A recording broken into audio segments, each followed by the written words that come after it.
going to show you how to do the pin speed squat. This is a dynamic movement. This is not for max weight. This actually helps out your overhead lifting specifically.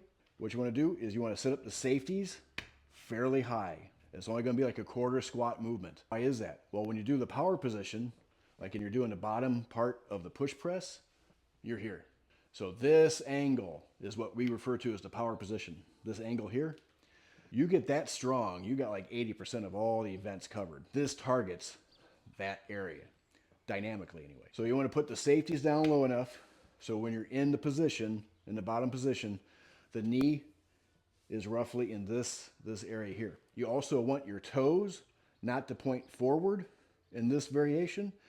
You want them to angle out a little bit, like so, and you want your knees to track where your toes go. Well, why do you want to do that? Well, when you're doing an overhead press, like say a push press, power jerk, or split jerk, in the initial phase of the split jerk anyway, you want to come down like this. You want your knees kind of coming out like that. You want your toes out. By spreading your feet out like this, it frees up the hips so you can keep more upright torso. If your torso is leaned forward, it's not as efficient. You want to keep it upright torso. This is what this is going to help out with. So set up the bar like you would in a back squat, more or less. It may feel a little weird, being that it's a little bit lower than the J cups. So this is roughly, I don't know, I'd say maybe an 8-inch range of motion, maybe. So you come in, get your feet in position, get squared up.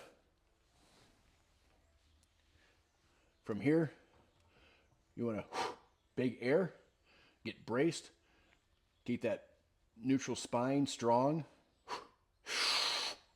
pop up.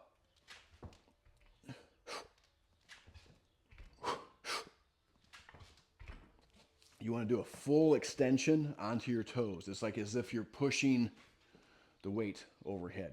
Try not to let the bar come crashing down onto the safeties. Keep it under control. The weight, it's not that super important.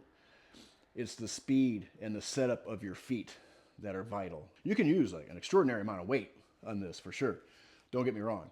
But always, always think safety first, unlike this.